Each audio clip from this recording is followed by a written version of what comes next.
calavera is a representation of a human skull. Calaveras, sugar skulls, and face painting are common symbols and activities when celebrating Dia de los Muertos. You may often see different versions of the face painting, including full calavera faces and half faces. SACE freshman Cora Dennis and SACE alum Lucia Conchas led fellow students in a calavera face painting tutorial that you can also follow along with. If you received a SACE art pack, you should already have white face paint, black face paint or a black face paint crayon, and makeup sponges for the basic elements of your calavera face painting. If you do not have these materials, you can find them at local stores or make use of materials that may already be in your home. This can include normal makeup items like eyeshadow, eyeliner, and more. We'd also suggest considering having wipes or napkins with you and any extra brushes or sponges you may need. Hi y'all. So as Amaya said, I'm Lucia. And yeah, me and Cora are gonna teach y'all how to paint your face like a calavera. How I start off is just by pulling my hair back. So if you wanna do that now, now's the chance. Yeah. Cora, do you wanna say anything? I don't know. Yeah, I just pull my hair back too. Right. And I mean, the first step is pretty much putting your face paint, which is of course the white. I don't have the kit that y'all have, so my stuff might be a little different. I mean, I just have a paint palette of face paint. But yeah, just take the white that y'all have, and then do your base. I think the white that you guys have is the cream tube stuff.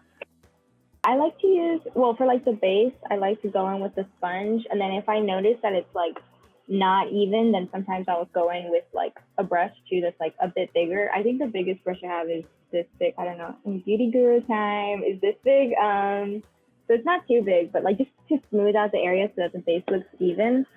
In terms of the texture of the paint, I don't know if that makes sense, but yeah, so I like to start off with the sponge, and then as I go in with more detail, then I switch to brushes. Do you cover your lips or? I do like to, yeah, but I just like to do that last because then it might get uncomfortable, or last in turn when for the base, you know. I mean, I also like to go up to the hairline, but I mean it's up to you. I just like to blend it up more so you can't really see your skin. But if you're using cream makeup, if you have powder, it kind of helps to put powder on it just to keep it from moving places.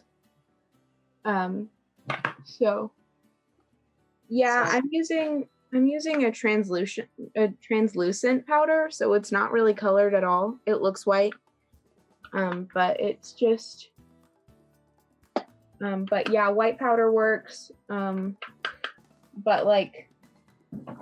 powder that's skin colored this stuff doesn't look very good. The next step for me, I like to do the eyes next. I feel like it just frames the face. And I do have eyeliner on right now, but I'm just gonna go over it. It's okay. So yeah, just take your black and you can do the eyes, kind of like a circle or weird oval. I don't know. I also like to use a round paintbrush. And yeah, just kind of follow the shape of your eyes, if that makes sense. I don't know if you guys have brushes or not. I'm using a brush that's very helpful. So if all you have is one of these, you can cut this with scissors to make it round if you feel or if you need it smaller, you can cut it in half to be able to, whether it's to make straight lines or to round, you can always cut these in whatever shape you need. But I feel right now the brush is working for me. I'm gonna stay with that. If you're about done with the eyes, the next part I like to do is the nose, since we're already using the black. And you can do different shapes of the nose. I know some people like to do or you can look at the Trello pictures. I feel that'll help explain it. But two pointed arrows at the top, if that makes sense. And then just for the rest, just kind of paint the shape of your nose. Kind of hard to explain. So I would recommend looking at the pictures on Trello. I think in the ones I did, there's like 2 different shapes. One where there's like 1 point, and then like one where there's 2 points. But yeah, it's just kind of up to you how you want to do the nose. But yeah, for like the bottom part, you can just trace the shape of your nose. If you're doing half face, it's kind of a good idea to have a like a wash rag or something to like, if you want clean edges, you don't have to use clean edges. Yeah. But yeah. Also, if you mess up, like just keep going with it. Like I think I made like this nose part like too big, but I'm just gonna keep going with it. And if anything, you can just like cover it with white paint once like the black dries or whatever. But yeah, there's no need to like wipe it all away or anything.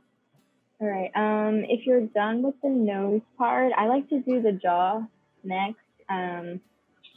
Yeah, and so what I do is you can like find the jaw, and then just like make a line and then go down, and that's pretty much what I do. There's definitely different designs that you can do. You don't have to do specifically this. So I did like basically a straight line from like the top of my ear, following my cheekbone to my mouth.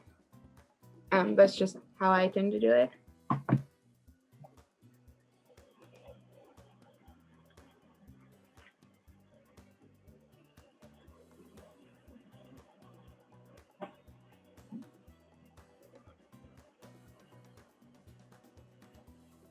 All right, what I'm gonna go ahead and do next is I'm gonna start putting the petals around my eyes. And I've definitely seen people like not do petals. Like you can do like shapes, or like you don't have to do anything at all, or like spider webs are really common too. Just kind of how you're feeling. But yeah, I'm gonna do petals because I want it to be flowers. So yeah. And then if you are doing like flower petals, just keep in mind like the tiny space that's right here. And like if you wanted to put another design, like I think on one of them I had like a little heart and like spiral things nearby. So just keep in mind like how much space you're taking up with your petals. All right.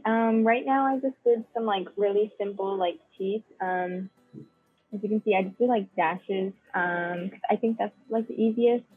But next I'm gonna like start to move on to like the other designs. So I think I'm gonna do a spider web at the top. Yeah, so that's what I'm gonna do next. But like, feel free to, this is like, go crazy, add more flowers, add spirals, whatever you'd like. I actually tend to have like shaky hands, because I love coffee and just in general. So what I like to do is like, I'll put like one finger down on my face so that I can have like more balance.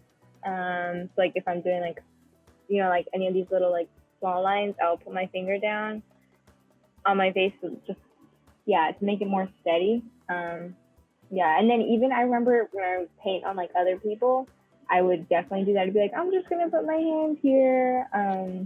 Yeah, I don't know. I find that helps. Me too. I also have naturally shaky hands. It's as it turns out, the more time I have, I just kind of keep on adding things. But yeah, I try to stick with like the blue and purple color scheme. I don't know. I like to just have like a couple colors. But yeah, and like all the empty spaces, I pretty much just put like these little, I don't know what to call them, little line shape things, with polka dots, or like not polka dots, just dots. Yeah, and pretty much all the empty spaces. So yeah. Thanks for tuning in, y'all. It was really good to see y'all.